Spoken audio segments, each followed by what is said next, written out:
अस्सलाम वालेकुम दोस्तों, कैसे हैं आप। मेरा नाम हसनैन खान है और आज की वीडियो में हम डिस्कस करेंगे कि ड्राइंग स्केल को किस तरीके से रीड करते हैं। क्योंकि मोस्टली प्रोजेक्ट्स के ऊपर जब हम काम कर रहे होते हैं तो हमारे पास ड्राइंग्स आती हैं और उसकी हमें क्वांटिटीज जो है वो निकालनी होती है, तो उसके लिए ज़रूरी है कि हमें ड्राइंग का स्केल जो है वो रीड करना आना चाहिए। मोस्टली हमारी ड्राइंग्स दो ही स्केल के अंदर आती हैं, या तो के अंदर स्केल होता है या इंचेस के अंदर स्केल होता है। तो आज जो है वो हम डिस्कस करेंगे कि जो इंचेस के अंदर हमारे पास ड्राइंग आती है उसका स्केल किस तरीके से रीड किया जाता है और क्वांटिटीज किस तरीके से जो है वो निकाली जाती है। तो दोस्तों, स्केल रीड करने से पहले जो है वो हमें यूनिट कन्वर्जन के बारे में पता होना चाहिए, क्योंकि मेरे पास जो स्केल है वो इंचेस वाला है और ड्राइंग्स भी मेरे पास जो है वो इंचेस वाली हैं। तो इसमें सबसे पहले ये कन्वर्जन आप याद रख लें। जैसे हमें पता है कि 1 inch is equal to 25.4 mm। और फिर उसके बाद क्योंकि ड्राइंग्स में हमारे सूट मेंशन होते हैं, तो 1 सूट इज इक्वल टू 3.175 mm और 1 इंच इज इक्वल टू 8 सूट के बराबर होता है।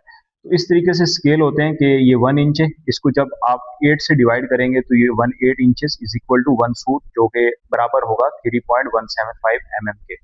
अब इसी तरीके से आप इसको जो है वो 2 से मल्टीप्लाई कर दें, 2/8 हो जाएगा। तो जब 2 से ये डिवाइड हो जाएगा तो 1/4 इज इक्वल टू 2 सूट के बराबर होता है।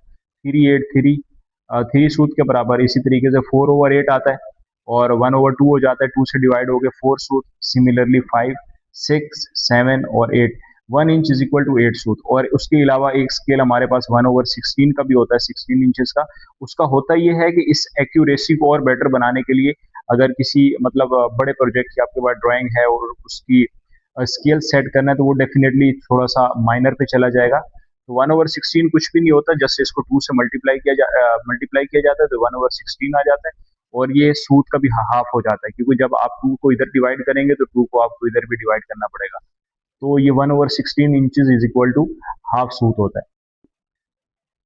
तो ड्राइंग स्केल रीड करने से पहले ज़रूरी है कि आप अपनी ड्राइंग को पहले चेक करें कि वो कौन से स्केल के ऊपर है। अब जैसे मेरे पास ये ड्राइंग है, इसमें अभी आप देखें कि 1/8 inches is equal to 1 feet. मतलब ये मेरे पास 1/8 का स्केल है। ये मैंने फर्स्ट ऑफ ऑल जो है वो ये जीरो पे रखा स्केल को और यहाँ से चेक किया तो ये क्या हो रहा है कि ये 36 है। ये 36 से ऊपर जा रहा है, मतलब कुछ इंचेस है, 36 फीट समथिंग है।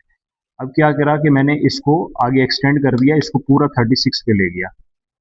और उसके बाद ये जब 36 पे चला गया तो गया, और पीछे आपने इंचेस रीड करने हैं तो ये तकरीबन 3 और 4 से थोड़ा सा ज़्यादा है, तो इसका मतलब है 4.5। तो जब इसको 2 से मल्टीप्लाई करेंगे तो ये आ गया 36 फीट्स और तकरीबन 9 इंचेस। तो यही सेम रीडिंग आ रही है, ये फीट में आ जाएगा और ये वाली रीडिंग जो है वो इंचेस में आ जाएगी।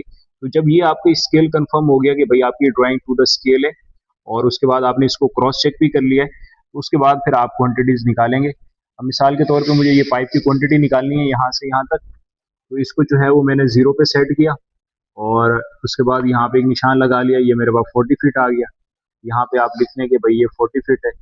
इसी तरीके से आप फिर यहाँ से स्टार्ट करें और इसको नेक्स्ट जो है वो आप जो भी लेना चाहें 40 फीट तक, ये इस तरीके से आप 40 फीट लिख लें। तो ये इस तरीके से आप क्वांटिटीज निकाल सकते हैं। तो ये मैंने 1/8 का जो है वो आपको स्केल रीड करना सिखाया है। अब जो है वो नेक्स्ट स्केल पे चलते हैं। नेक्स्ट जो मेरे पास ड्राइंग है उसका स्केल है 3/16 का। 3/16 इज इक्वल टू 1 फीट। तो सबसे पहले मैं यहाँ पे अपना स्केल देखूंगा 3/16 का। तो यहाँ पे देखें ये 3/16 का जो है वो स्केल है। ये जीरो से पीछे इंचेस हैं, ये 12 लाइन्स हैं और 1 line is equal to 1 inch है। अगर इंचेस आपने रीड करने होंगे तो वो आप जीरो से पीछे रीड करेंगे।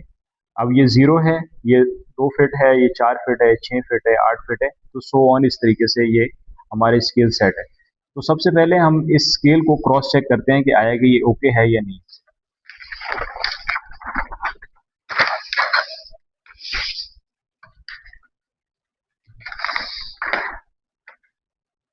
तो यहाँ पे मेरे पास जो है वो ग्रिड शो नहीं हो रहे, वरना जो है सबसे बेस्ट तरीका यही होता है कि आप ग्रिड से जो है उसको क्रॉस चेक करें। बहरहाल कोई सा भी आप रेफरेंस ले लें। जैसे ये पाइप का जो है वो मेरा सेंटर टू सेंटर तकरीबन 16 फीट आ रहा है। तो 3/16 का जो है वो हमारे पास स्केल था। इसको मैं चेक करता हूँ यहाँ से। ये 3/16 को जो है वो आपने सेलेक्ट किया, इसका जीरो जो है मैंने यहाँ पे रखा और उसके बाद ये चेक किया यहाँ से और ये देखें ये 16 फीट ही आ रहा है। तो इसका मतलब है कि ये हमारा स्केल भी सेट है। तो दोस्तों डेफिनेटली आपने इस वीडियो में सीखा होगा कि इंचेस के अंदर आपकी अगर ड्राइंग्स हो तो उसका स्केल किस तरीके से हम जो है वो निकाल सकते हैं। इंशाल्लाह नेक्स्ट वीडियो में हम जो के अंदर हमारी ड्राइंग्स होती हैं उसके स्केल किस तरीके से रीड किया जाता है उसके बारे में डिस्कस करेंगे। और स्केल रीड करने से पहले ज़रूरी है कि आपको जो है वो बेसिक कन्वर्जन्स का पता हो, जैसे इंचेस टू सूट के अंदर जो कन्वर्जन होती है या सूट से जो हमने के अंदर जाना होता है, तो ये सारी चीज़ें जो है वो आपको याद रखना ज़रूरी होती है। तो आखिर में ये है कि अगर आपने मेरा चैनल सब्सक्राइब नहीं किया तो मेरा चैनल सब्सक्राइब कर दें, बेल आइकन को प्रेस कर दें, अगर वीडियो अच्छी लगी है तो लाइक और शेयर कर दें। इजाज़त दीजिए, अल्लाह हाफिज़।